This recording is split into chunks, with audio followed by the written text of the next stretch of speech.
चलें जी, अब हम सेकंड सेगमेंट अपना स्टार्ट करते हैं और सबसे पहले हम हमारा स्ट्रेटेजी वाला पूरा एरिया यहाँ पे जो है वो रिवाइज कर लेते हैं। सही, पूरा एरिया यहाँ पे जो है वो रिवाइज कर लेते हैं कि हमारे पास स्ट्रैटेजी में क्या क्या चीजें मौजूद हैं, क्या क्या है, ये सारा कुछ हम यहाँ पे रिवाइज कर लेते हैं। देखो, स्ट्रैटेजी से मुराद क्या होता है? स्ट्रैटेजी से मुराद ये है कि कंपनी अपने जिंदगी के ऑब्जेक्टिव पे जहां पहुंचना चाहती है, उस पहुंचने का रास्ता या तरीका कार क्या होगा। मिसाल के तौर पे आपसे मैं कहता हूं जी, आपका ऑब्जेक्टिव क्या है इंटरमीडिएट के बाद? मान लीजिए आज हम 4-5 साल पीछे चले जाते हैं, हम इंटरमीडिएट किए हुए या ए लेवल्स किए हुए हैं। मैं आपसे पूछ रहा हूं आपका ऑब्जेक्टिव क्या? आप कहते हैं जी मैंने सीए करना है, ये मेरा ऑब्जेक्टिव है। इस ऑब्जेक्टिव को अचीव करने के लिए आपका रास्ता क्या होगा पूरा? आपने कहा जी मैं इंस्टीट्यूट को ज्वाइन करूंगा, पहले इतने पेपर दूंगा, फिर इतने दूंगा, फिर इतने दूंगा, फिर हर पेपर फलाने इंस्टीट्यूट से पढ़ूंगा, उस इंस्टीट्यूट में ये चीजें होनी चाहिए, टीचर्स में ये चीजें होनी चाहिए। फिर उसके बाद बेसिकली मैं इसको और ब्रेक डाउन करके अपनी तैयारी देखूंगा। मैंने पहले ये पढ़ना है, फिर ये पढ़ना है, फिर ये पढ़ना है, इसको 2 दफा करना है, इसको 3 दफा करना है, इसको 1 दफा करना है। इस तरह से करके मैं अपना पेपर निकालूंगा। तो आपके स्ट्रेटेजिक प्लान्स हैं, आपके टेक्टिकल ऑपरेशनल प्लान्स हैं, आपने हर लेवल पे प्लानिंग की हुई है किस तरीके से आप अपने एक पर्टिकुलर ऑब्जेक्टिव को अचीव करेंगे। तो स्ट्रैटेजी में भी हमारे पास प्राइमरीली 2-3 चीजें होती हैं। एक हमारे पास होता है हमारा स्ट्रेटेजिक पोजीशनिंग या एनालिसिस,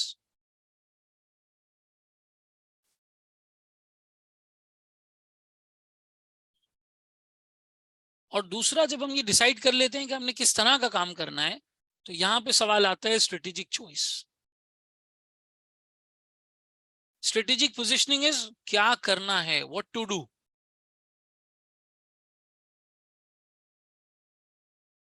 और strategic choice is how to do. यहां हम प्राइमरीली डिसाइड करते हैं कि हम क्या करना चाहते हैं। किसी प्रोडक्ट को कंटिन्यू करना है, स्टार्ट करना है, डिसकंटिन्यू करना है, कैसे उसकी पोजीशनिंग करनी है, हम कहां पहुंचना चाहते हैं 5-10 साल, 15 साल, 20 साल के अंदर, ये सारा स्ट्रेटेजिक पोजीशनिंग में आता है। स्ट्रेटेजिक एनालिसिस में सॉरी हाँ, स्ट्रेटेजिक एनालिसिस में आता है। स्ट्रेटेजिक चॉइस में हम ये करते हैं कि हमें किस तरीके से इसको करना है, इसको एग्जीक्यूट करना है। फिर हमारे पास अगला स्टेज स्ट्रेटेजिक डेवलपमेंट का आता है, उस पर अभी हम जिक्र करेंगे। सही। अच्छा, ये वो जो हमने कुछ टाइम पहले मैंने आईक्यू के प्लेटफॉर्म से एक वीडियो बनाई थी, उसमें बहुत ही शॉर्ट में मैंने 15-17 मिनट के अंदर इसको जो है डिस्कस कर लिया था। यहाँ पे मैं थोड़ा सा कोर में जाऊंगा, थोड़ा सा डिटेल में जाऊंगा। सही। तो हमने थोड़ा सा इसको फोकस करके समझना है।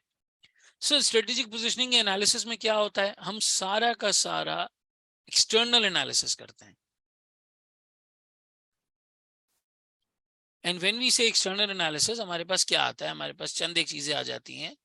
हमारे पास आ जाता है पेस्टल, हमारे पास आ जाता है 5 फोर्सेस, हमारे पास आ जाता है पोर्टर्स डायमंड। ठीक है, ये चीजें हमारे पास जो है वो आ जाती। हमारे पास आ जाता है यहाँ पर पेस्टल के अंदर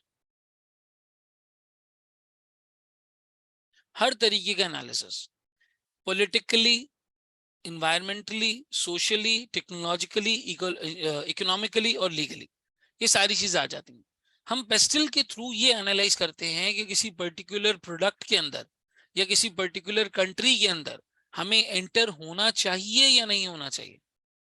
सर, यहाँ पे पॉलिटिकल का मतलब क्या होता है? अगर मैं थोड़ा सा इसके डिटेल में जाऊंगा, सिर्फ पॉलिटिकल का मतलब होता है यहाँ पे पॉलिसी मेकिंग। अब स्टूडेंट्स क्या करते हैं? स्टूडेंट्स पॉलिटिकल वाले पॉइंट के अंदर इकोनॉमी की बातें करने लगते हैं कि जी इस गवर्नमेंट की वजह से जीडीपी में इतनी ग्रोथ आ गई है, कंट्री की इतनी जीडीपी है, इन्फ्लेशन कंट्रोल हो गई है। भाई, ये सारी बातें इकोनॉमिक पर्सपेक्टिव की हैं। पॉलिटिकल के अंदर सिर्फ ये देखो कि क्या उस कंट्री के अंदर पॉलिसी मेकिंग की स्टेबिलिटी है या नहीं है। मुझे बताओ, तुम लोग इतने सारे लोग इस वर्कशॉप ग्रुप में भी ज्वाइन हुए हो, मुझे बताओ पाकिस्तान की पिछले 75 साल के पर्सपेक्टिव में आपने पॉलिटिकल स्टेबिलिटी देखी है? और सारे लोग जवाब देंगे। नहीं जवाब देंगे तो फिर कोई फायदा नहीं है क्लास में बैठेंगे, मैं अकेला रिकॉर्ड करके यूट्यूब पे अपलोड कर देता हूँ, देख लेना। नहीं। क्या क्या इंस्टेबिलिटी देखते हो? क्या इंस्टेबिलिटी देखते हो पाकिस्तान की पॉलिसी मेकिंग में? राफे तो गुस्से में कह रहे नेवर। बाकी सबने नो बोला, राफे ने बोला never sir. Ahmad big no. क्या इंस्टेबिलिटी देखते हो? कंसिस्टेंट पॉलिसी ही नहीं है। देखो यूएस को देखो, यूएस के अंदर 2 पार्टीज हैं, डेमोक्रेट है और कांग्रेस है। तुम डेमोक्रेट कर लो या कांग्रेस कर लो, दोनों यूएस का इंटरेस्ट आगे रखते हैं। दोनों कहते हैं यार हमारी सिक्योरिटी को अगर थ्रेट होगा हम इराक को तबाह कर देंगे, हम अफगानिस्तान को तबाह कर देंगे, हम इराक और ईरान में लड़ाई करवा देंगे, हम इजिप्ट में लड़ाई करवा देंगे, हम अरब्स को खरीद लेंगे, दंगे करा देंगे, सारा कुछ। लेकिन यहाँ कोई कंसिस्टेंसी नहीं है। इमरान खान साहब आते हैं तो वो कहते हैं जी डॉलर को फ्री कर दो, ओपन मार्केट डिसाइड करेगी डॉलर के बारे में। इससे एक्सपोर्टर को फायदा हो जाता है क्योंकि डॉलर हमारे पास है तो नहीं, ओपन मार्केट में रेट ऊपर चले जाता है। और सागदार साहब आते हैं या पीएमएलएन की गवर्नमेंट आती है, कहती है आर्टिफिशियली कंट्रोल करो, डॉलर सस्ता रहना चाहिए। इंपोर्टर को फायदा होता है, एक्सपोर्टर मर जाता है, उसकी रुपी में कॉस्ट बढ़ती रहती है, डॉलर में अमाउंट बढ़ता नहीं है, वो कंपेटिटिव नहीं रहता। वो जैसे ही डॉलर में अपना अमाउंट बढ़ाता है तो खित्ते के जो दूसरे एक्सपोर्टर्स हैं वो ज्यादा वाइबल हो जाते हैं। मैं यूएस में बैठा सप्लायर सेलेक्ट कर रहा हूँ, इंडिया ऑप्शन है, बांग्लादेश ऑप्शन है, पाकिस्तान ऑप्शन है, इंडोनेशिया ऑप्शन है, मलेशिया ऑप्शन है, श्रीलंका ऑप्शन है। ये सारे ऑप्शन है मेरे पास एक पर्टिकुलर कमोडिटी के लिए। जो सबसे चाइना ऑप्शन है, जो सबसे कम कोट करेगा मैं उसे खरीद लूंगा, तो सबसे कम कोट में नहीं कर पाता। ये पॉलिसी मेकिंग का मसला है। इसमें एक एग्जाम्पल आ गई आपकी जो है वो ये वाली, पीएमएलएन की गवर्नमेंट देखो, करप्शन से कोई सरोकार नहीं, ठीक है, हो रही है, होने तो मसला नहीं है। इमरान खान की हुकूमत में बहुत ज्यादा चोर चोर चोर चोर चोरों के ऊपर फोकस जो है वो किया जाता है कि करने वाले काम भी बेचारे थोड़े से रह जाते हैं। सही। और हम कितना अरसा तो हम जो है वो उसमें मार्शल लॉ के निजाम में रहे। पाकिस्तान की अगर आप हिस्ट्री उठा के देखो, बार बार लग जाया करता था। फिर मुशर्रफ साहब ने 8 साल हमारे पास जो है वो डिक्टेटरशिप की। उसके बाद जाके पीपीपी ने कोई 5 साल पहली दफा जिंदगी में पाकिस्तान की हिस्ट्री में जो है वो कंप्लीट किए थे। फिर उसके बाद आपकी पीएमएलएन की हुकूमत आई और फिर पीटीआई की हुकूमत आई। तो पॉलिटिकल एंगल के अंदर स्टूडेंट्स अगर ये समझ रहे हैं कि यहाँ पे इकोनॉमी की बात करनी है, या यहाँ पे टैक्स इंसेंटिव्स की बात करनी है, या यहाँ पे लीगल सिस्टम की बात करनी है, वो गलत समझ रहे हैं। It's the policy making, it's the governments outlook. Government stable है या नहीं, गवर्नमेंट कैसी नजर आ रही है, पॉलिटिकल हालात कैसे हैं, political world comes out of policy making.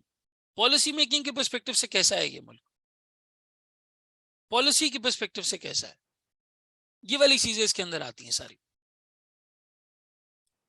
Zeeshan कहते हैं sir like recent example of foreign Pakistanis investment, first they invested and then withdraw because of policies. भाई उन्होंने विथड्रॉ अभी भी नहीं किया है, वो इन्वेस्टमेंट कर रहे हैं, लेकिन अब वो डॉलर आ रहे हैं हुंडी के रास्ते से, हुंडी हवाले के रास्ते से आ रहा है, क्योंकि वो रेट मिल नहीं रहा। इंटरबैंक में 224 रुपए मिलेंगे, 222 रुपए मिलेंगे, या 221 रुपए मिलेंगे। ओपन मार्केट में 240 245 में भी निकल जाएगा। मतलब जो हुंडी वाली मार्केट होती है, ब्लैक मार्केट में, वो 240-45 में बेचना चाहते हैं, कहते हैं जी 240 में बेचो, 245 में बेचो। ठीक है, तो ये पॉलिटिकल के अंदर ये वाला एंगल आता है। फिर आ जाता है इकोनॉमिकल। इकोनॉमिकल के अंदर आप सारी ये वाली बात करें, आप इकोनॉमिक्स की बात करें, आप जीडीपी की बात करें, आप करेंसी की बात करें, आप इन्फ्लेशन की बात करें, आप प्रॉफिटेबिलिटी की बात करें, ये सारा इकोनॉमिकल एंगल के अंदर बात जो है वो कवर होती है, सारी इकोनॉमिकल के अंदर कवर होती है। जैसे मैं आपको मिसाल दूं फॉर एग्जांपल शेल की। अब शेल बेचारा है फॉरेन इन्वेस्टमेंट, शेल की एग्जांपल ले लो, टेलीनॉर की ले लो, ठीक है, जैस की ले लो, इन ये सारी फॉरेन इन्वेस्टमेंट्स हैं।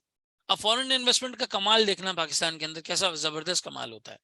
क्या हुआ जी सर, जुलाई 2021 में मैंने पाकिस्तान के अंदर इन्वेस्टमेंट की, डॉलर चल रहा था जी, $1 इन्वेस्ट किया, USD 1 इन्वेस्ट किया, ये चल रहा था 170 रुपए का।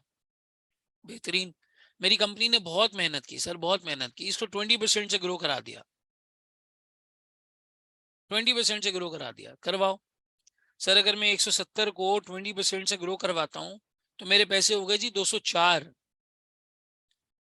204 रुपए कर दिए, 170 रुपए दिए थे, 204 कर दिए। बहुत अच्छा रिटर्न कमाया कंपनी ने, बहुत अच्छा रिटर्न कमाया, जबरदस्त 20% का रिटर्न कमाया। लेकिन जब मैं आया डिविडेंड के टाइम पे, मैंने बोला जी अब आ गया जून 2022, इस दिन का जरा एक्सचेंज रेट देखो, तो मुझे पता चला भाई इस दिन तो USD 1 बराबर है 222 के, या 212 के, 230 के, 215 के, इसके बराबर है।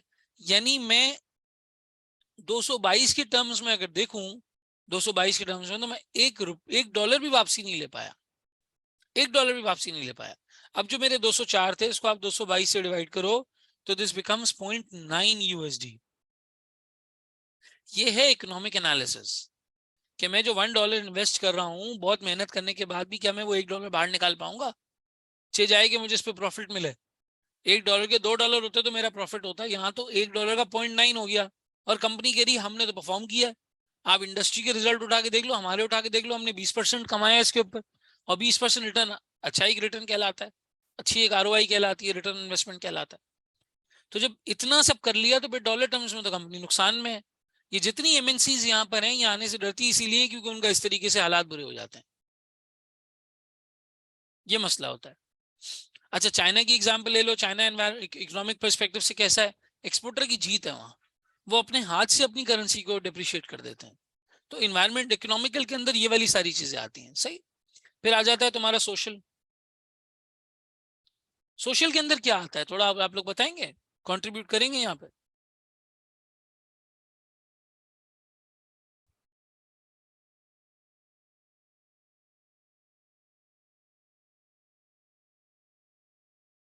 लाइफस्टाइल, कल्चर, प्रेफरेंसेस, हाँ ये सारी चीजें आती हैं। It this is regarding people. अब पीपल की चॉइसेस हो गई, प्रेफरेंसेस हो गई, कल्चर हो गया, ये वाली सारी चीजें हो गई। लोगों की चॉइस, लोगों का मयार, लोगों का जो है वो तरीका कार, वो क्या चीज को पसंद कर रहे हैं, क्या चीज को नहीं पसंद कर रहे, कैसे उन्हें ठीक लग रहा है, कैसे उन्हें ठीक नहीं लग रहा है, ये वाली सारी चीजें इसके अंदर आ जाती, ये वाली सब चीजें इसके अंदर आ जाती हैं, ठीक है। तो ओवरऑल पर्सपेक्टिव में अगर आप देखें तो ये आपका सोशल पर्सपेक्टिव के अंदर सारा जो है वो आ जाता है। टेक्नोलॉजिकल के अंदर क्या आता है, कोई कंट्रीब्यूट करेगा। टेक्नोलॉजिकल के पर्सपेक्टिव से क्या समझते हो।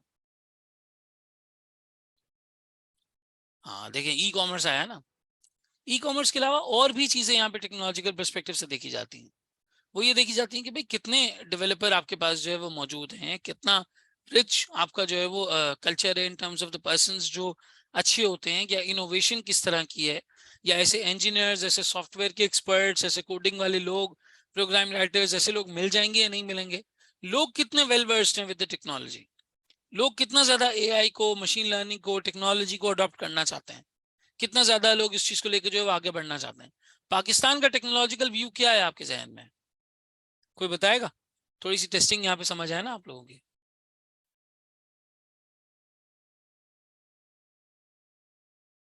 पाकिस्तान टेक्नोलॉजी के पर्सपेक्टिव से कैसा है।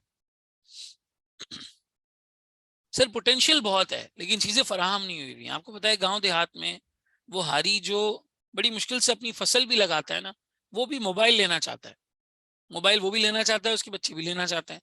तो एक नेचुरल इंक्लिनेशन आती है लोगों की पाकिस्तान में टेक्नोलॉजी की तरफ। टेक्नोलॉजी अवर्स लोग नहीं है, टेक्नोलॉजी को लेना चाहते हैं, लेकिन लैक ऑफ रिसोर्सेज है। तो ये अच्छी ग्रोथ पोटेंशियल वाली मार्केट जो है वो कहलाएगी, ठीक है। फिर हमारे पास आ जाता है टेक्नोलॉजिकल के बाद आपका इकोलॉजिकल या एनवायरमेंटल। ये कितने लोगों को समझ में आता है, इससे क्या मुराद है। सर इससे मुराद है नेचुरल रिसोर्सेस और उनकी अवेलेबिलिटी। गाड़ी बनाने वाले पाकिस्तान में बहुत ज्यादा लॉन्च इसलिए नहीं कर पाते क्योंकि यहाँ पे स्पेयर पार्ट्स बनाने की सहूलत नहीं है, हमें बनी बनाई किट्स को बाहर से इंपोर्ट करना पड़ता है। और ये जापानीज गाड़ियों ने और जापानीज कंपनीज ने, टोयोटा हो गया, आपका होंडा हो गया, सुजुकी हो गया, ये तीनों जापानीज मेक हैं। इनकी अगर ओरिजिन देखो तो जापान से इनका ओरिजिन निकलता है, जापानीज कंपनीज हैं ये। जापानीज कंपनीज ने जितना पाकिस्तान को नुकसान पहुंचाया है किसी ने नहीं पहुंचाया। इन्होंने अपनी बनाई हुई गाड़ियों को एक्सपोर्ट तो कभी नहीं किया, लोकली गाड़ियां यहाँ पे बेच के जो है वो हमारे फॉरेन एक्सचेंज को, रिजर्व्स को बहुत ज्यादा नुकसान पहुंचाया है। रुक जाओ भाई, कोई एनोटेशन कर रहा है, एनोटेशन बंद कर देते हैं। वर्कशॉप ले रहे हो, एनोटेशन चेक करनी है, जो चीजें तकलीफ दे रही है उन्हें निकलवा दो, फायदा देंगी। नेचुरल रिसोर्सेज और एनवायरनमेंट की सारी बातें आ जाती हैं कि जो आप काम करने जा रहे हैं वो अवेलेबल है यहाँ पे, चीजें नहीं अवेलेबल है। फिर आ जाता है आखिरी आपका लीगल सिस्टम, जिसको अक्सर लोग पॉलिटिकल से मिक्स करते हैं। लीगल के अंदर सारा का सारा लॉ, कंप्लाइंस, रेगुलेशन और टैक्सेशन, ये चीजें आ जाती हैं। It's about laws and compliance, regulations and taxation, ये वाली सारी चीजें आ जाती हैं, ठीक है। फिर हमारे पास यहाँ पे पेस्टल के बाद फॉल करता है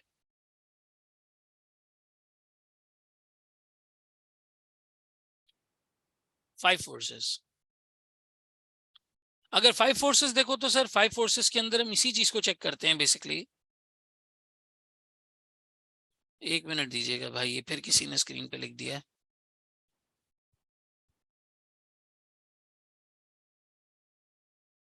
Just give me a minute. हाँ जी, सही हो गया, सही। 5 फोर्सेस के अंदर आपके सारा कंपटीशन का एनालिसिस आ जाता है कि आपका कंपटीशन क्या है, कितने लोग कॉम्पीट कर रहे हैं इस मार्केट में, क्या मोनोपोली है, डियोपोली है, ओलिगोपोली है, या एट द सेम टाइम आप परफेक्ट कंपटीशन में फॉल करते हैं, कहाँ फॉल करते हैं। इसके अंदर आप देखते हैं आपका बायर्स का बार्गेनिंग पावर कितना है, आपकी सप्लायर्स का बार्गेनिंग पावर कितना है, ठीक है, कितनी आसानी से यहाँ पे इजी एंट्री हो जाती है, या बैरियर्स लगे हुए एंट्री के ऊपर, या किसी किस्म का कोई सब्सटीट्यूट यहाँ पे जो है वो अवेलेबल है या नहीं है, या फिर आप देखते हैं कि फिलहाल स्ट्रक्चर कैसा है फर्म का, और आपकी राइवलरी कैसी चल रही है अमंग्स दी कंपेटिटर्स। इस तरह के सवालात में आपने ये असेस करना होता है कि कंपटीशन आपके पास बहुत ज्यादा है या कंपटीशन बहुत कम है। अगर बायर्स बार्गेनिंग पावर में है, कंपटीशन स्ट्रांग है, आपको बायर की माननी पड़ेगी। जैसे ऑनलाइन और ई कॉमर्स स्टोर्स में आप देखें, बायर की बार्गेनिंग पावर है, आपका नहीं समझ में आया कहीं और मूव कर जाएगा, किसी और स्टोर से खरीद लेगा, किसी और ब्रांड से खरीद लेगा। सप्लायर्स, अगर आपके पास सप्लायर्स रिलेटिवली बहुत कम है एक चीज के, तो सप्लायर्स की बार्गेनिंग पावर स्ट्रांग है। आप बहुत सारे खरीदार हैं, सप्लायर्स थोड़े से हैं, उनकी बार्गेनिंग पावर स्ट्रांग हो जाती है, तो आपका कंपटीशन यहाँ पे। फिर इजी एंट्री, अगर बहुत ज्यादा, कोई भी घुस सकता है, कोई भी एंटर हो सकता है, जैसे यूट्यूब की मार्केट है, कंटेंट क्रिएशन में कोई भी घुस सकता है। आप कंटेंट क्रिएशन में ऐसे बैरियर्स इतनी आसानी से नहीं लगा सकते कि दूसरे ना आ पाए। हर बंदा वीडियो बना सकता है, अपना कंटेंट जो है वो क्रिएट कर सकता है। सब्सटीट्यूट, सब्सटीट्यूट के अंदर मिलते जुलते दूसरी तरह के प्रोडक्ट्स जो इस्तेमाल किए जा सकते हैं, जैसे कॉफी और चाय का अक्सर एक दूसरे के साथ जो है वो इम्प्लीमेंट किया जाता है कि ये सब्सटीट्यूट्स हैं एक दूसरे के। इसी तरीके से पता नहीं क्यों, लेकिन डेयरी मिल्क ने किसी जमाने में अपने आप को मिठाई का सब्सटीट्यूट जो है वो कहना शुरू कर दिया था, और वो ईद वगैरह इस तरह के फेस्टिवल्स में कुछ मीठा हो जाए कैंपेन उन्होंने स्टार्ट की थी। तो वो कहते थे कि मिठाई नहीं, डेयरी मिल्क देनी चाहिए, वो एज अ सब्सटीट्यूट है वहां पे। फिर आपके पास आपकी फर्म राइवलरी स्ट्रक्चर आ जाता है कि अभी किस तरीके की सूरत हाल यहाँ पे जो है वो चल रही है। एक मोबाइल मार्केट में आप एंटर हो जाएं जहाँ पे अलग अलग शॉप्स बनी हुई हैं, आपको कंपटीशन का अंदाजा हो जाएगा। इतने मोबाइल फोन वाले आपको अपनी अपनी तरफ बुलाएंगे, जी बताएं क्या करना है, फोन बेचना है, खरीदना है। बहुत ज्यादा कंपटीशन उनकी मार्केट्स के अंदर होता है। तो 5 फोर्सेस से हम ये असेस करते हैं कि कंपटीशन है कितना। फिर यही कंपटीशन की असेसमेंट हमें हेल्प करती है यहाँ पर स्ट्रेटेजिक चॉइस में, कि मैं क्या जेनेरिक स्ट्रैटेजी अपनाऊंगा। अगर कंपटीशन ज्यादा है तो क्या करूंगा, कंपटीशन कम है तो क्या करूंगा, ठीक है। फिर हमारे पास एक्सटर्नल एनालिसिस के अंदर एक और चीज आ जाती है, पोर्टर्स डायमंड। डायमंड होता है कंट्री स्पेसिफिक। हम देखते हैं कि यार किसी एक कंट्री में किसी प्रोडक्ट के कामयाब होने की क्या चांसेस हैं, क्या इसकी जो है वो कंडीशंस हैं। तो डायमंड के अंदर हम क्या क्या देखते हैं सर, हम डिमांड देखते हैं, हम यहाँ पे फैक्टर्स देखते हैं, समझने की कोशिश करते हैं कि सर हमारे यहाँ पे डिमांड क्या है, हमारी यहाँ पे फैक्टर्स क्या है, क्या सूरत हाल है, ठीक है। At the same time sir हम यहाँ पे ये इवेल्युएट करते हैं कि हमारी फर्म्स का स्ट्रक्चर किस तरीके का बना हुआ है, ठीक है, स्ट्रक्चर किस तरीके का बना हुआ है, सही है। ये वाली सारी चीजें जो हमें पोर्टर्स डायमंड के अंदर जो है वो देखनी होती है। किस तरीके से वो आपस में कॉम्पीट कर रहे हैं, किस तरह से डिमांड फैक्टर्स हैं, फैक्टर कंडीशंस हैं। फिर यहाँ पे सर हमें ये चीज देखनी होती है कि हमारी सपोर्टिंग इंडस्ट्रीज कितनी अवेलेबल है।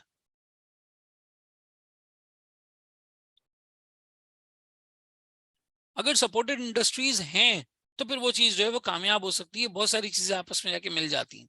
पाकिस्तान में कोई ऐसी इंडस्ट्री की एग्जांपल जहन में आती है जो बहुत ज्यादा कामयाब है यहाँ पे इन चारों कंडीशंस के होने की वजह से? हाँ जी, एनीवन, कोई चीज आती है इसी जहन में?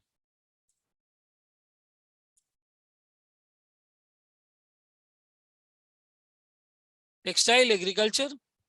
टेक्सटाइल से तो मैं इतना अग्री नहीं करूंगा, गैस की फराहमी ही नहीं है, टेक्सटाइल वाले रोते रहते हैं हर वक्त।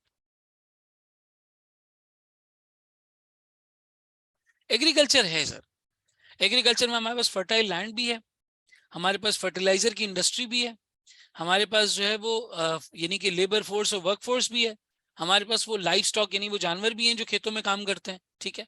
हमारे पास सीड की अवेलेबिलिटी भी है, पानी की अवेलेबिलिटी भी है, वेदर भी फेवरेबल है, इरिगेशन सिस्टम भी है, जमीन भी बहुत बड़े हिस्से में जो है वो मौजूद है, और पॉपुलेशन की वजह से कंजम्पशन भी है, दुनिया में डिमांड भी है, पाकिस्तान में डिमांड भी है। ये सारी चीजें एग्रीकल्चर में हमारे पास है। लेकिन फिर भी हम एग्रीकल्चर में पर एकड़ यील्ड की परस्पेक्टिव से, जो पर एकड़ यील्ड है उसकी परस्पेक्टिव से बॉटम 50 में आते हैं, क्योंकि पानी बहुत ज़ाया होता है, हमारी आउटपुट इतनी अच्छी नहीं निकलती, बहुत सारा वेस्टेज होता है, हम वर्टिकल फार्मिंग, कलेक्टिव फार्मिंग, इस तरह की लेटेस्ट टेक्निक्स पर अभी तक नहीं आए, इतना इतना पानी खेतों में बहा देते हैं कि चीजें खराब हो जाती हैं। ये वाली चीज आप कह सकते हैं। गाड़ियों की क्या चीज यहाँ पे फॉल करती है? गाड़ियों की डिमांड तो है, डिमांड बहुत ज्यादा है, लेकिन सपोर्टिंग इंडस्ट्रीज और फैक्टर कंडीशंस हैं गाड़ियों के लिए इतनी ज्यादा। हाँ जी, स्ट्रक्चर भी बना हुआ है, फर्म स्ट्रक्चर भी है, बहुत सारी कंपनीज अभी कॉम्पीट भी कर रही हैं। एनीवन, सर गाड़ियों के पर्सपेक्टिव से फैक्टर कंडीशंस यहाँ पे थोड़ी सी कम है। इतनी आसानी से इतना बड़ा कैपिटल मुहैया करना, फिर उसको उसकी इकोनॉमिक्स को जस्टिफाई करना, ये बहरहाल इतना आसान नहीं होता। और सपोर्टिंग इंडस्ट्रीज इतनी अच्छी नहीं है, स्पेयर पार्ट्स वगैरह यहाँ पे हम नहीं आसानी से जो है प्रोड्यूस कर रहे हैं, हमें बनी बनाई किट्स मंगवानी पड़ती हैं। कर सकते हैं, ये एक और डिस्कशन है, लेकिन अभी नहीं हो रहा है फिलहाल। ठीक सर, ये सारे फैक्टर्स के बाद हम एक कंक्लूजन ड्रॉ करने से पहले एक और चीज चेक करते हैं, and that is SFA analysis.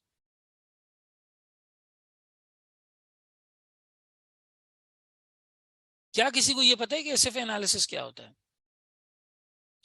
Does anyone know SFA analysis क्या होता है? इसके अंदर हम चेक करते हैं sir suitability,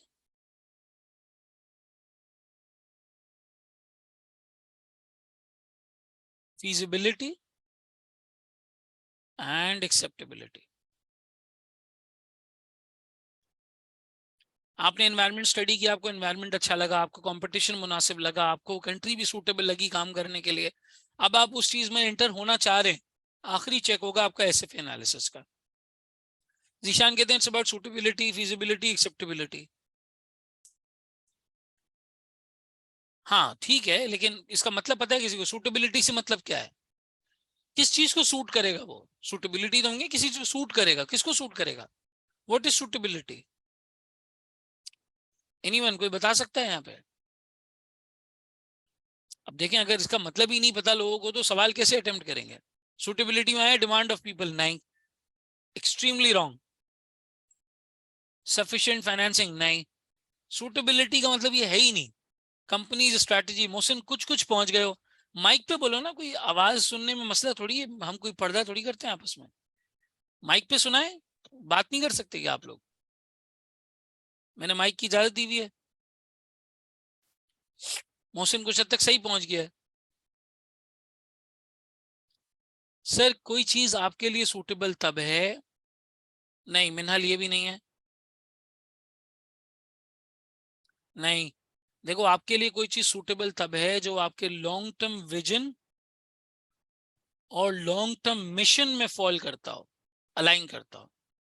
long term vision और लॉन्ग टर्म मिशन को जो है वो पूरा करता हो, तो वो आपके लिए सूटेबल चीज है। मुझे बताओ, आज अगर यूनिलीवर को पीआईए बिकता हुआ मिल जाए तो क्या वो पीआईए को खरीदेंगे? आप अगर होते, मिसाल के तौर पे नेस्ले में बैठे हुए होते, पीएनजी में होते, आरबी में होते, आपके पास सीईओ की पोजीशन होती, आपके पास एक प्रपोजल आता है सर पीआईए बिक रही है, आप पीआईए को खरीदते? हाँ जी बताएं, पीआईए को खरीदते? नहीं। सर आपकी स्ट्रैटेजी अगर ये बनी हुई है कि आप एफएमसीजी सेक्टर में रहना चाहते हैं, आपका विजन और मिशन ये है कि आप घर घर में वो प्रोडक्ट्स पहुंचाना चाहते हैं जिससे उनकी जिंदगी आसान हो, तो फिर पीआईए उसमें शायद कहीं ना कहीं फॉल नहीं करता, आपकी लॉन्ग टर्म स्ट्रैटेजी में शायद वो फॉल नहीं करता। सूटेबिलिटी हमेशा ये देखा जाता है कि आपके लॉन्ग टर्म का जो विजन है, जो मिशन है, उसको पूरा करने में क्या ये कारआमद साबित होगी या नहीं होगी। अगर नहीं होगी तो फिर इस कंपनी से बाहर आ जाए। पर्सनली आपको पसंद है, आप अपने पर्सनल पैसों से पीआईए खरीद लें, शेयर होल्डर्स का पैसा ना लगाएं। शेयर होल्डर्स ने इस कंपनी में पैसा इस काम के लिए दिया है, उस काम के लिए नहीं दिया है। लेकिन अगर मिसाल के तौर पे कंपनी सीमेंट बेचती है और उसका मकसद है प्रॉफिटेबिलिटी बनाना, उसका मकसद है इस तरह के प्रोडक्ट्स को पाकिस्तान में पहुंचाना, सीमेंट की दुकान पे ही पेंट भी बिकता है, तो क्या सीमेंट की कंपनी अगर पेंट की कंपनी को एक्वायर करे तो क्या उनके लिए सूटेबल होगा? हाँ जी, सूटेबल होगा उनके लिए, बिल्कुल सूटेबल होगा सर। यही वजह है कि लकी सीमेंट ने आईसीआई को एक्वायर किया था 2012 में एक्जोनोबल से। यार उसी डिस्ट्रीब्यूटर के पास जिसके पास सीमेंट बिक रहा है वहां पेंट भी बिक जाएगा, कोई बात नहीं, मार्केट तो सेम है। वही कंस्ट्रक्शन सेक्टर में जहां सीमेंट जा रहा है वहां पेंट भी चला जाएगा, वहां इस तरह की चीजें भी चली जाएंगी। बहरहाल, फिर आ जाओ फिजिबिलिटी पे। अब फिजिबिलिटी का मतलब क्या होता है? सर फिजिबिलिटी का मतलब ये होता है कि क्या आपके पास उस काम को करने के लिए सफिशिएंट रिसोर्सेज हैं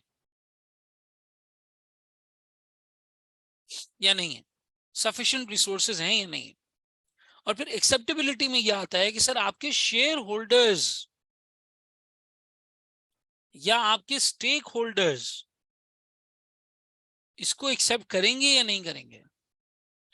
शेयर होल्डर्स या स्टेक होल्डर्स इसको एक्सेप्ट करेंगे या नहीं करेंगे, उनको समझ में आएगा या नहीं समझ में आएगा, ये वाली सारी चीजें इसके अंदर आती है। ठीक है, ये हर तरह की नए काम को करने से पहले हम इस तरीके से एनालाइज करते हैं। फिर आ जाता है आपके पास इंटरनल एनालिसिस। अच्छा, एक्सटर्नल एनालिसिस से हमें दो चीजें और पता चलती हैं।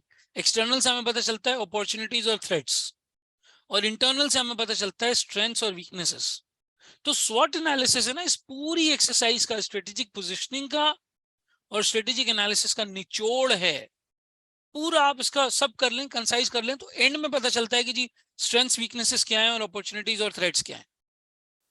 Suitability can be link to profit too. देखो, अगर आपका मकसद प्रॉफिटेबिलिटी बनाना है तो जाहिर है ये अलाइन होगा उससे। अगर आपको मकसद प्रॉफिटेबिलिटी बनाना नहीं है तो नहीं होगा अलाइन उससे। ठीक है, चलें जी। तो यहाँ पे आपके पास अपॉर्चुनिटीज और थ्रेट्स आ जाता है, यहाँ पे आपको स्ट्रेंथ्स और वीकनेसेस आ जाता है। सर इंटरनल एनालिसिस के अंदर क्या होता है? इंटरनल एनालिसिस के अंदर हम दो तरह के एनालिसिस करते हैं। एक हम करते हैं वैल्यू चेन, यहाँ पे आप अपनी प्राइमरी और सेकेंडरी एक्टिविटीज देखते हैं और उससे अंदाजा करते हैं कि यार कहाँ पे वैल्यू ऐड की जा सकती है, वो कौन से ऐसे क्रूशियल एलिमेंट्स हैं, वो कौन सी ऐसी क्रूशियल चीजें हैं जो अगर सही हो जाए तो कस्टमर आपको पैसे देने के लिए रेडी होगा, जो पैसे आप मांग रहे हैं। जो पैसे आप मांग रहे हो कस्टमर आपको देने के लिए रेडी होगा। वैल्यू चेन एनालिसिस के अंदर आता है। प्राइमरी में क्या क्या आता है? सर प्राइमरी में रॉ मटेरियल लाना, प्रोड्यूस करना, कस्टमर तक पहुंचाना, सेल्स वाली चीजें देखना, ये वाली सारी चीजें आपकी प्राइमरी वाले के अंदर आ जाती है। फिर सेकेंडरी में आपका HR है, फाइनेंस है, प्रोक्योरमेंट है, एड्स वैड्स बनाना, मार्केटिंग, ये वाली सारी चीजें आ जाती है। आफ्टर सेल सर्विस भी आपकी प्राइमरी एक्टिविटीज में आती है। प्राइमरी एक्टिविटीज और सेकेंडरी एक्टिविटीज को एनालाइज करके हम देखते हैं मैक्सिमम वैल्यू कहाँ जनरेट हो सकती है, कहाँ मैक्सिमम वैल्यू जनरेट कर सकते हैं। लेकिन सर उससे पहले यहाँ पे एक और एनालिसिस होता है which is called capability analysis. Sir capability analysis के अंदर हम क्या करते हैं? कैपेबिलिटी एनालिसिस में हम ये देखते हैं कि हमारे पास क्या रिसोर्सेज हैं, हमारी क्या कॉम्पिटेंसीज हैं, ठीक है, क्या कैपेबिलिटीज हैं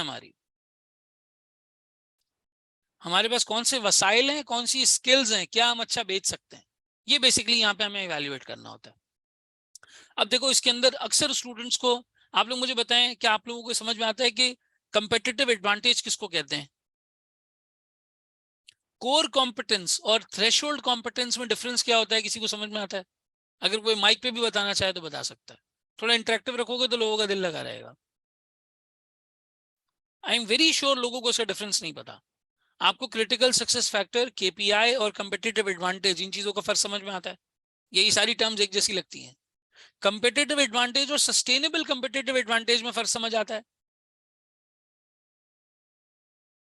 अच्छा चलो मैं एक सिंपल सी एग्जांपल देता हूं। मैंने जब लेक्चर पढ़ाया था रेगुलर में, तो रेगुलर में भी ये चीज डिस्कस की थी। मुझे बताओ, आप लोगों के सामने जब ये गंजी स्वैग, जुनेद नाम है ना इसका, जुनेद अकरम, गंजी स्वैग जब आप देखते हैं या नाम सुनते हैं जुनेद अकरम का, अगर मैं गलत नाम नहीं ले रहा हूं तो मैं इतना फॉलो नहीं करता, जब आप इनका नाम सुनते हैं तो आपको क्या एक्सप्रेशन या क्या फीलिंग्स जहन में आती है कि ये बंदा कैसा है?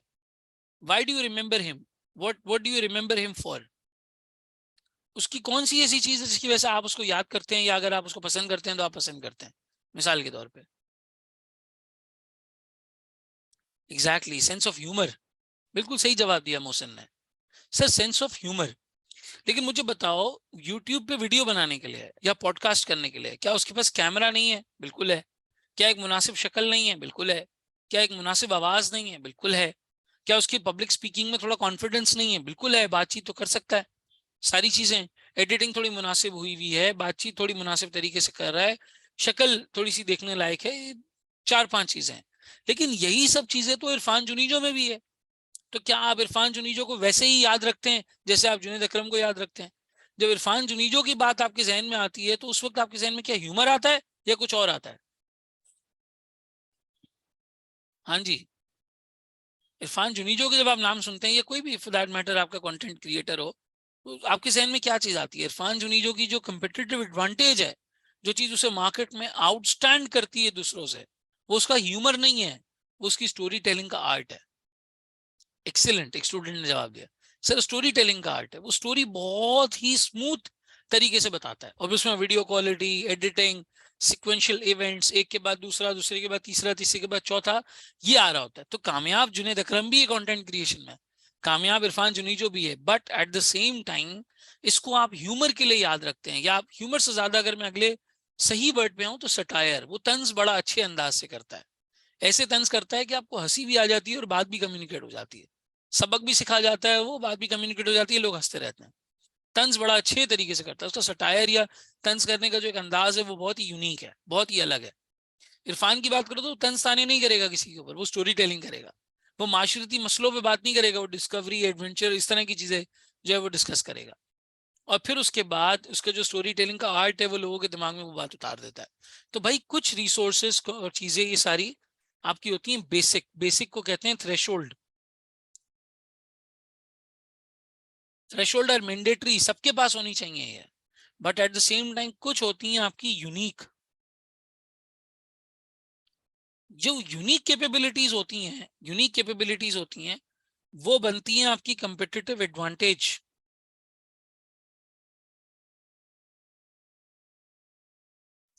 और फिर अगला सवाल ये आता है कि भाई इज इट कॉपीएबल और नॉट?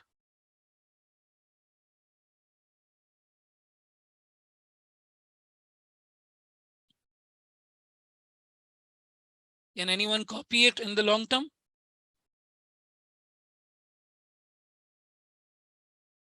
जवाब आया नो। ठीक है, if it's a no, then it's a sustainable competitive advantage.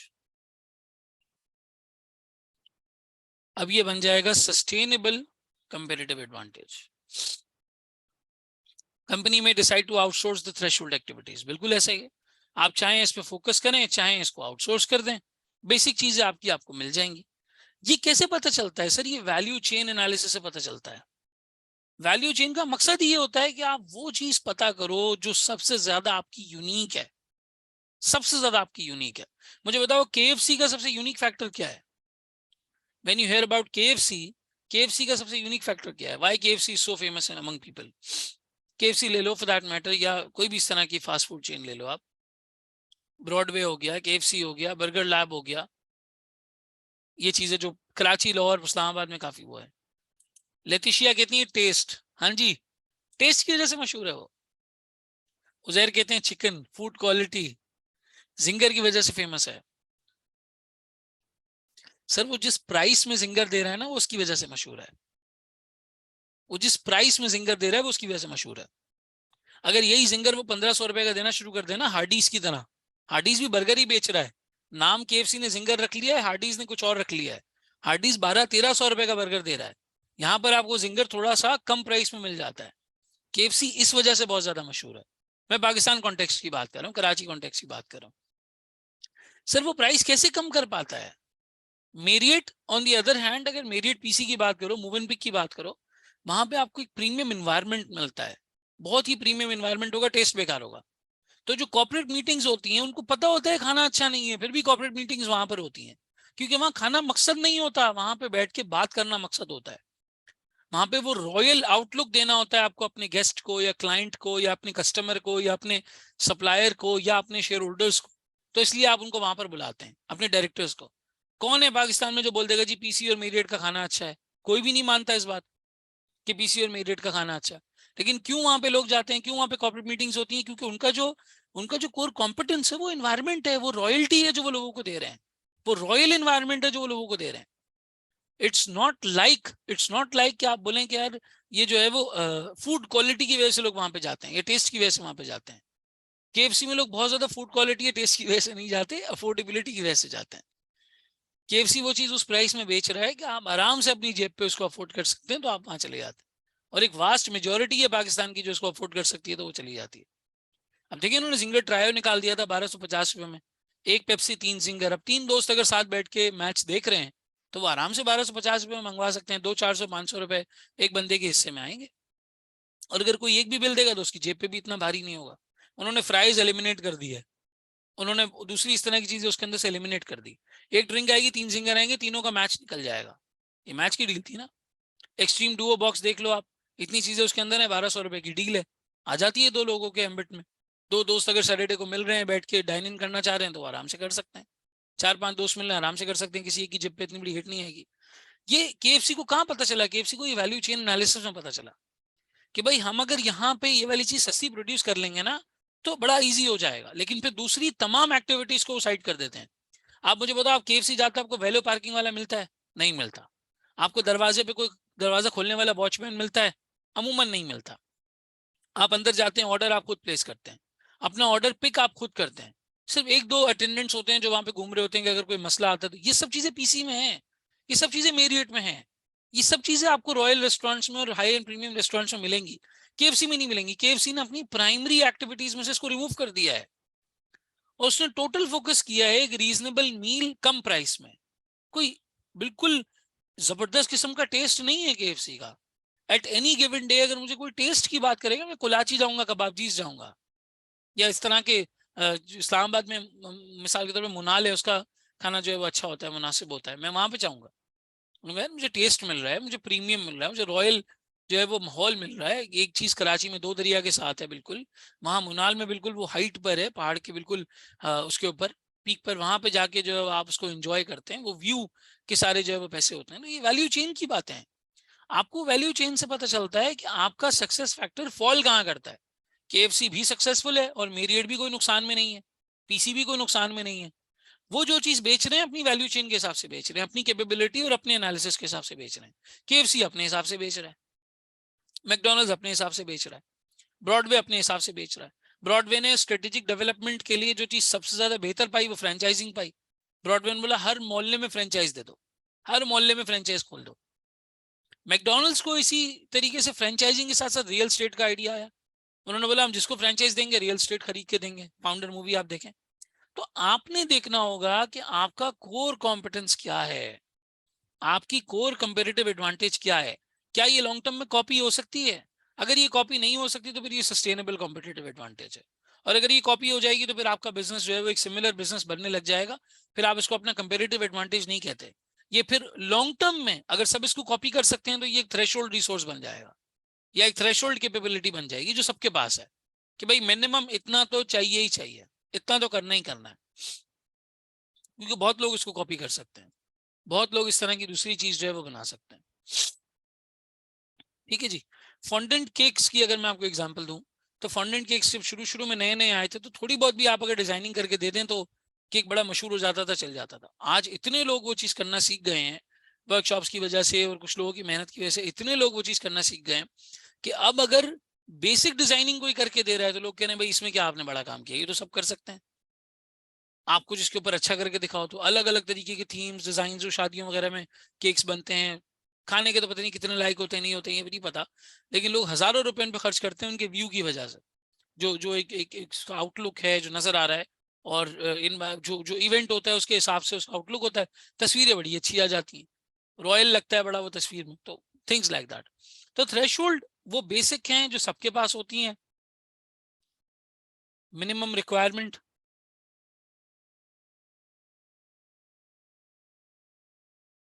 At the same time अगर मैं यूनिक की बात करूं तो ये वो है जो आपको लॉन्ग टर्म में कंपेरेटिव एडवांटेज देती है।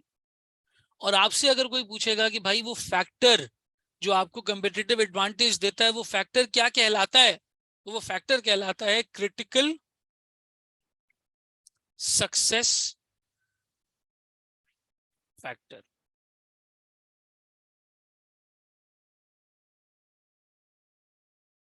मिसाल के तौर पे आज मैं केएफसी के पास जाता हूं, मैं केएफसी से कहता हूं भाई आप इतना सस्ता कैसे प्रोड्यूस कर लेते हो, इतना सस्ता कैसे बेच लेते हो, आपकी कंपेटिटिव एडवांटेज है कि आप एक रीजनेबल प्राइस में इतनी अच्छी चीज दे रहे हो, how do you do that. तो केएफसी मुझे बताता है कि मैं रॉ मटेरियल बहुत सस्ता परचेस कर लेता हूँ, मेरी इनएफिशिएंसीज नहीं है, मेरा वेस्टेज नहीं है, मैंने अपने वेस्टेज को कट डाउन कर लिया है, मैं इतनी जबरदस्त प्लानिंग करता हूँ कि जितनी डिमांड आनी होती है मैं उतनी ही चिकन पीसेस जो है वो प्रोड्यूस करता हूँ। इस तरह से बेसिकली हम करते हैं। हम डाइन इन पे ज्यादा खर्चा नहीं करते, हम रेस्टोरेंट को सजाने पे ज्यादा खर्चा नहीं करते, ये सारी चीजें इनके क्रिटिकल सक्सेस फैक्टर्स हैं। रॉ मटेरियल सस्ता ले लेना क्रिटिकल सक्सेस फैक्टर है, ऑप्टिमाइजेशन करना ऑपरेशंस में क्रिटिकल सक्सेस फैक्टर है, वेस्टेज को नियर टू जीरो ले आना क्रिटिकल सक्सेस फैक्टर है। डंकिन डोनट से पूछो जाके, उसकी वेस्टेज कभी जीरो नहीं होती। वो ये इतनी आसानी से प्रिडिक्ट नहीं कर सकता कि आज मेरे डोनट के ऊपर जो मतलब वीकेंड्स के अलावा आप डोनट्स में ये चीज एंटिसिपेट नहीं कर सकते इतनी आसानी से, तो वहां पे वेस्टेज जीरो हो ही नहीं सकती। वहां लाजमी कुछ ना कुछ वेस्टेज आपको नजर आएगी at the end of the day, कोई ना कोई वेस्टेज का एलिमेंट आपको वहां पे नजर आएगा। फिर वो क्या करते हैं, वो डोनट्स को जाया कर देते हैं क्योंकि अगर वो अगले दिन इस्तेमाल के लायक नहीं होते। तो ऐसी चीजें जो आपको कंपेरेटिव एडवांटेज तक लेके जाती हैं क्रिटिकल सक्सेस फैक्टर्स कहलाती हैं। और ये सारा कुछ आइडेंटिफाई होता है वैल्यू चेन एनालिसिस में। वैल्यू चेन एनालिसिस में सारा कुछ आइडेंटिफाई होता है। वैल्यू चेन एनालिसिस से पता चलता है कि वो कौन सा पॉइंट है जहां पे हम सक्सीड कर सकते हैं और लोगों के साथ। ठीक है, तो ये आपके इंटरनल एनालिसिस और एक्सटर्नल एनालिसिस की मदद से फिर आप करते हैं स्वॉट। क्या चीज ऐसी है जिसमें मैं अच्छा हूँ, क्या चीज ऐसी है जिसमें मैं अच्छा नहीं हूँ, जिसको मुझे ठीक करना है। क्या चीज ऐसी है जो मेरे पास अपॉर्चुनिटी है, क्या चीज ऐसी है जो मेरे पास थ्रेट है। अब ऑयल रिफाइनरीज की एग्जांपल ले लो, जो लोग ऑयल रिफाइन कर रहे हैं, जिससे अटक रिफाइनरी हो गया, नेशनल रिफाइनरी हो गया, पीआरएल हो गया, पार्को हो गया, इनकी जिंदगी की टेंशन क्या है? इनकी जिंदगी की टेंशन ये है कि दुनिया में 40 साल के बाद ऑयल की रिजर्व्स ही नहीं है। मैक्सिमम अगर ये बिजनेस आज चल सकता है तो 30-40 साल चल सकता है। सऊदी अरेबिया की सबकी सर की सबसे बड़ी टेंशन ही है कि हमारे पास अब ऑयल बचा ही नहीं है। और हुआ बहुत हुआ 30-35 साल 40 साल ये और हुकूमत कर सकते हैं, उसके बाद तो ऑयल रिजर्व्स इतने खास इनके पास नहीं है। हैं भी तो इस मिकदार में नहीं है। हाँ वेनेजुएला वगैरह में है, ईरान में है, आई एग्री टू दैट, लेकिन सऊदी अरेबिया के पास नहीं है। Saudi Arabia doesn't have any more after 41 to 42 years, 40-41 साल का तेल रह गया। तो सऊदी अरेबिया आज क्या कर रहा है? They shifting towards tourism. NEOM city देख लें आप, वो इन्होंने एक नया सिटी जो है वो लॉन्च किया है, जो बिल्कुल स्ट्रेट पाथवे के ऊपर बना हुआ है। 20 मिलियन लोग उसमें तकरीबन रह सकते हैं, 2 करोड़ लोग। आप उसको पिकअप करें, कंप्लीटली टूरिज्म। दुबई ने भी यही किया। दुबई ने बोला है तेल तो खत्म होता जा रहा है, आज दुबई का 1% रेवेन्यू आता है तेल से बस, बाकी 99% मतलब मेरे हिसाब से दुबई में जो फाइन्स एंड पेनल्टीज लगती है ना, जो चालान्स लगते हैं लोगों पे, ट्रैफिक वगैरह और दूसरी चीजें, गंदी गाड़ी भी दुबई में इलीगल है, इन चीजों के जो चालान लगते हैं, मे बी इसका फाइन ज्यादा होगा ऑयल के रेवेन्यू से। आई एम नॉट श्योर कैसा है नहीं, लेकिन एक मिसाल दे रहा हूँ, इतना कम है उनका ऑयल का रेवेन्यू। ज्यादातर जो उनका रेवेन्यू आता है वो टूरिज्म से आता है, और लीगैलिटी का कोई इशू ही नहीं है। दुनिया का काला धन हो दुबई में जाके पार्क कर दो, कोई नहीं पूछेगा कहाँ से लाए हो। बस बैंक अकाउंट खोलो, पैसा डाल दो, जितना पैसा है डाल दो। No one's going to ask anything, कुछ भी नहीं पूछेंगे। इनकम टैक्स कुछ भी नहीं है, वैट लगा हुआ है, सेल्स टैक्स, जो खरीदोगे टैक्स दोगे, नहीं खरीदोगे नहीं दोगे।